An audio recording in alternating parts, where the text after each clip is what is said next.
आज की इस वीडियो में हम बात करने वाले हैं राजस्थान सरकार के कर्मचारी की जन्म दिनांक से रिलेटेड संबंधित नियम क्या हैं और उनसे संबंधित संशोधन क्या हुए हैं, जन्म दिनांक का निर्धारण कैसे किया जाता है नियमानुसार, और इससे संबंधित जो आदेश आते रहे हैं उसको भी हम देखेंगे, एक आदेश को पढ़ेंगे भी सही। सबसे पहले बात करते हैं हम जन्म दिनांक से संबंधित पहले क्या प्रक्रिया थी, उसकी वास्तविक दिनांक में अगर किसी प्रकार की त्रुटि पाई जाती है तो क्या किया जाता था, इसके बारे में देखते हैं। यहाँ पर हम पढ़ते हैं जन्म दिनांक का निर्धारण नियम 8(क)(2) के अनुसार 1 जनवरी 1979 को जो कर्मचारी राज्य सेवा में थे, 1 जनवरी 1979 में 79 में जो कर्मचारी राज्य सेवा में थे, उनकी सेवा पुस्तिका सेवा विवरणिका में अंकित जन्म दिनांक को ही राज्य सरकार द्वारा अंतिम माना जाएगा। तो इस समय में, ठीक है, जो भी कर्मचारी सेवा में थे और उनकी सेवा पुस्तिका में गलत डेट ऑफ बर्थ है, तब भी उसको संशोधित नहीं किया जाएगा और उसी डेट ऑफ बर्थ को सही माना जाएगा। सेम डेटेड जो डीओबी है उसको माना जाएगा, उसमें संशोधन नहीं किया जाएगा, अंतिम माना जाएगा, चाहे उसका आधार कुछ भी हो, यानी कि किसी भी आधार पे लिखी हो, गलत लिखी हो, कुछ भी हो, वही डेट रहेगी 1 जनवरी 1979 को जो कर्मचारी राज्य सेवा में थे उनके बारे में। ठीक है, तो ये बहुत कम कर्मचारी रहे बच्चे होंगे इसमें, तो उससे रिलेटेड ये बात है। तथा तत्समय के अधिकारी ने किसी भी आधार पर इंद्राज किया हो, संशोधन नहीं होगा। ऐसी जन्म दिनांक को कर्मचारी द्वारा बाद में प्रस्तुत किए जाने वाले किसी विद्यालय अथवा शिक्षा मंडल द्वारा दिए गए प्रमाण पत्र में अंकित तिथि के आधार पर वित्त विभाग की पूर्व स्वीकृति के बिना नहीं बदला जा सकेगा। आप देख लें, वित्त विभाग की स्वीकृति के बिना नहीं बदला जा सकता। यहाँ पर हम कुछ आदेश देखते हैं। वित्त विभाग के आदेश क्रमांक F12 वित्त नियम 2004 30/4/2007 द्वारा जो संशोधित हुआ है उसमें। आइए आगे बढ़ते हैं और क्या है कुछ इससे संबंधित और देखते हैं। नियम 8(2) के अनुसार 1 जनवरी 1979 अथवा उसके बाद राज्य सेवा में नियुक्त किए जाने वाले कर्मचारियों की जन्म तिथि का निर्धारण करते समय उनके द्वारा माध्यमिक, उच्च माध्यमिक अथवा उसके समकक्ष किसी शिक्षा मंडल द्वारा दिए गए प्रमाण पत्र में अंकित जन्म तिथि को ही स्वीकार किया जाएगा। यानी कि 1 जनवरी 1979 द्वारा अगर कोई कर्मचारी नया सेवा में आता है तो उसकी जन्म तिथि का अंकन कैसे किया जाएगा, तो यहाँ पे आप देख सकते हैं कि माध्यमिक, उच्च माध्यमिक अथवा किसी समकक्ष किसी शिक्षा मंडल द्वारा दिए गए प्रमाण पत्र में अंकित जन्म तिथि को ही स्वीकार किया जाएगा जहां राज्य में नियुक्ति के लिए न्यूनतम शैक्षणिक योग्यता मैट्रिक, माध्यमिक, उच्च माध्यमिक परीक्षा उत्तीर्ण निर्धारित की गई हो। तो जहां से मतलब माध्यमिक, उच्च माध्यमिक, चौथी मैट्रिक का उत्तीर्ण निर्धारित की गई हो, तो इसके आधार पर ही ये जो डीओबी है उसको फिक्स किया जाएगा, यानी कि डीओबी को जोड़ा जाएगा।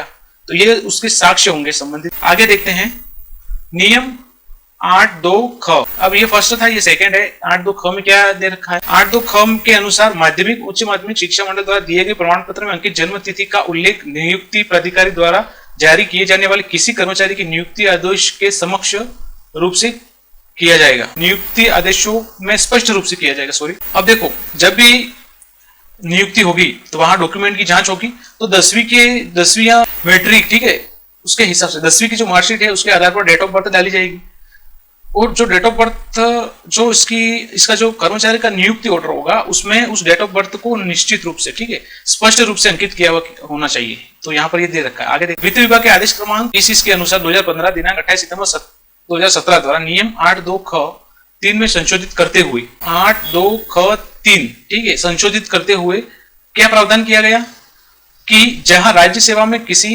पद पर नियुक्ति के लिए न्यूनतम शैक्षणिक योग्यता माध्यमिक, उच्च माध्यमिक अथवा इसके समकक्ष से भी कम निर्धारित हो, यानी कि 10वीं और 12वीं जहां अनिवार्य नहीं हो, ठीक है, जैसे ऐसी भर्ती निकली जहां 10वीं 12वीं नहीं हो, तो क्या होगा, वहां संबंधित कर्मचारी के जन्म दिनांक का निर्धारण विद्यालय द्वारा जारी प्रमाण पत्र या जन्म तथा मृत्यु पंजीयन अधिनियम 1969 के तहत समक्ष अधिकारी द्वारा जारी प्रमाण पत्र के आधार पर किया जाएगा। ठीक है, तो यहाँ पर अगर 10वीं 12वीं किसी ने पास ही नहीं किए और किसी नौकरी के लिए वो आवेदन कर रहा है, तो उस समय उसकी जो डेट ऑफ बर्थ है उसका निर्धारण कहां से होगा? तो यहाँ पर आप देख सकते हैं विद्यालय द्वारा जारी प्रमाण पत्र या फिर जन्म तथा मृत्यु पंजीयन अधिनियम 1969 के तहत समक्ष अधिकारी द्वारा जो प्रमाण पत्र बनाया जाता है, जन्म प्रमाण पत्र, उसके आधार पर। ठीक है, वित्त विभाग के आदेश क्रमांक 2006 दिनांक 22 सितंबर 2016 द्वारा सामान्य वित्त लेखा नियम 1993 के खंड 1 भाग 1 के नियम 131 में संशोधन किया गया।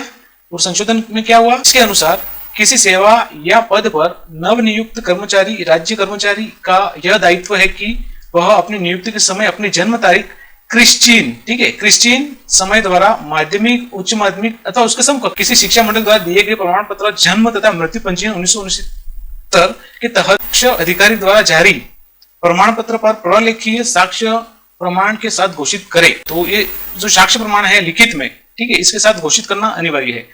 यही तारीख सेवा के इतिहास, सेवा अभिलेख या अन्य रिकॉर्ड में अभिलिखित की जाएगी और यही डेट उसके सेवा रिकॉर्ड में आएगी। जन्म तारीख में कोई भी परिवर्तन कार्मिक एवं वित्त विभाग की पूर्व अनुमति के बिना नहीं किया जा सकेगा। आप देख लीजिए, जन्म तारीख की में कोई भी परिवर्तन कार्मिक एवं वित्त विभाग की पूर्व अनुमति के बिना नहीं किया जा सकेगा।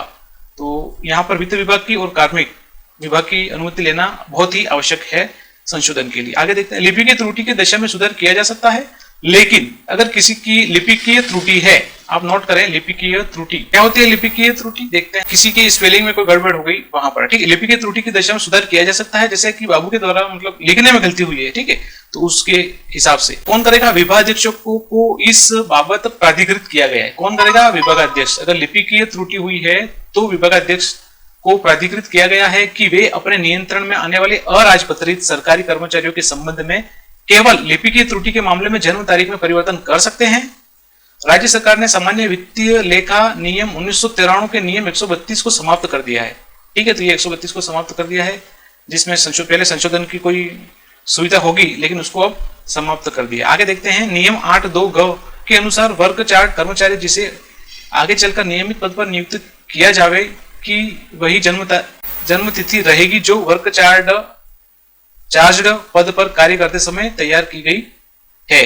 तो यहाँ पर इस मामले में आप देख सकते हैं, सेवा पुस्तिका सेवा विवरणिका में अंकित है, इसमें परिवर्तन संशोधन नहीं किया जाएगा, ठीक है। आगे देखते हैं, अधिक आयु सीमा की नियुक्तियां। पहले क्या होता था कि जिनकी आयु अधिक हो जाती थी उनकी नियुक्तियां डेट ऑफ बर्थ में स्पष्ट रूप से जो नियम है वो नहीं होने के कारण हो जाती थी। अब इस मामले में क्या हुआ है, पूर्व में निर्देशों के उपरांत अधिक आयु की नियुक्तियां होती रही तो उन्हें रोकने के लिए सरकार ने निर्णय लिया। क्या निर्णय लिया, नई नियुक्ति के समय आदेशों को अनिवार्य रूप से जन्म तिथि का उल्लेख अवश्य करना है हमेशा। अब डेट ऑफ बर्थ आप जहां देखोगे वहां डालनी बहुत आवश्यक है, और ये इसी का मूल जो कारण है वो यही कारण है। संबंधित जिला कोषाधिकारी ऐसे कर्मचारी के प्रथम वेतन बिल को ध्यानपूर्वक देखे कि नियुक्ति सही है या नहीं, प्रथम वेतन बिल के समय, ठीक है, कोषाधिकारी जो भी है वो उसको देखना चाहिए। निर्धारित आयु सीमा में कोई की गई नियुक्तियों के वेतन बिल ही वे पारित करेंगे, ठीक है, आयु सीमा के अनुसार जो हुआ है उसी के अनुसार।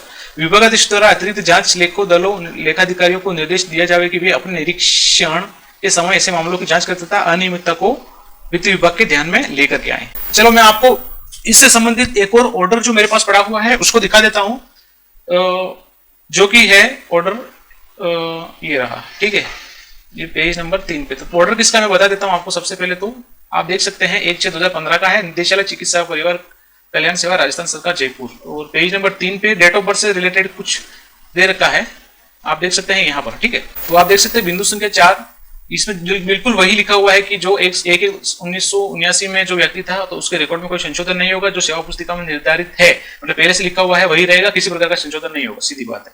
बिंदु नंबर 2 देखें, जिस व्यक्ति की नियुक्ति राज्य सरकार की सेवा में नियुक्ति दिनांक 1/1/1979 है ना 79 अथवा इसके पश्चात हुई है, उसकी जन्म दिनांक में संशोधन उसकी 10वीं 12वीं की मार्कशीट, ठीक है, और ठीक है उसके आधार पर किया जा सकेगा। फिर इसके बाद तीसरा नियम जो आया था वर्ग चार्ज से संबंधित, इसमें क्या था, वर्ग चार्ज कर्मचारी जिसे राज्य सरकार के अधीन किसी नियमित पद पर समायोजित नियमित नियुक्त कर दिया है तो उस समय जन्म दिनांक वह माना जाएगा जो कार्यरत पद पर कार्य करते हुए बनाई गई सेवा पुस्तिका में अंकित है। तो जो वर्ग चार्ज कर्मचारी होता है उसके केस में भी बिल्कुल वही 79 का जो नियम है वैसा ही रहेगा कि सेवा पुस्तिका में लिख दिया तो लिख दिया, अब उसकी डेट ऑफ बर्थ वही मानी जाएगी। चलो अगला बिंदु देखते हैं 4 नंबर, संबंधित कार्मिक की सेवा पुस्तिका में उक्तानुसार ही जन्म का अंकन, जन्म दिनांक का अंकन और उसका सत्यापन होना चाहिए। यदि किसी कार्मिक की सेवा पुस्तिका में कर्मचारी पुस्तिका में जन्म दिनांक में कोई संशोधन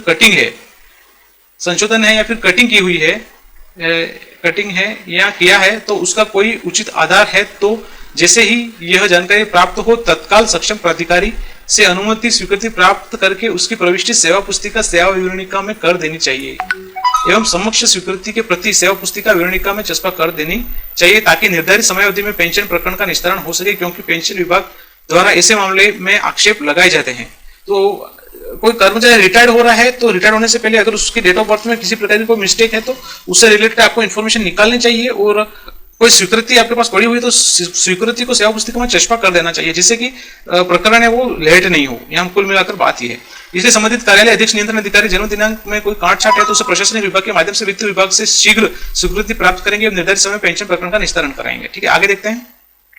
अगले 2 साल में सेवानिवृत्त होने वाले कर्मचारियों के अलावा बाकी कर्मचारी सेवा रिपोर्ट भी जांच किया जाना चाहिए। तो यहाँ पर मैंने डेट ऑफ बर्थ से रिलेटेड जो छोटी मोटी इन्फॉर्मेशन थी उसके बारे में मैंने आपको बताया। इससे रिलेटेड अगर आपकी कोई क्वेरी है, क्वेश्चन है, या मैंने किसी में त्रुटि की है तो आप निश्चित रूप से कमेंट जरूर करें, और साथ में ही अगर आप हमें सलाह देना चाहते हैं तो निश्चित कमेंट बॉक्स में लिखें। अगला वीडियो आप किस टॉपिक पे चाहते हैं उसके बारे में भी जरूर लिखें। मैं आपको डिस्क्लेमर दे देता हूं कि ये जो नियम है वो मैंने मेरे पास जो उपलब्ध लिखित आदेश हैं उसके अनुसार बताने का प्रयास किया है, और मैंने इसमें अपने ओर से कुछ भी नहीं जोड़ा है। लेकिन फिर भी अगर किसी प्रकार की त्रुटि रह जाती है मेरे बताने में या आपके समझने में, तो उसकी समस्त जो वास्तविक नियम है, राजस्थान सरकार के जो वास्तविक गाइडलाइन है और वास्तविक जो नियम है RSR के अनुसार, वही लागू रहेंगे। मेरे बताए हुए जो नियम है वह केवल आपकी जानकारी के लिए है। सही जानकारी के लिए आप राजस्थान सरकार की ऑफिशियल RSR राजस्थान सेवा नियम का अध्ययन करें।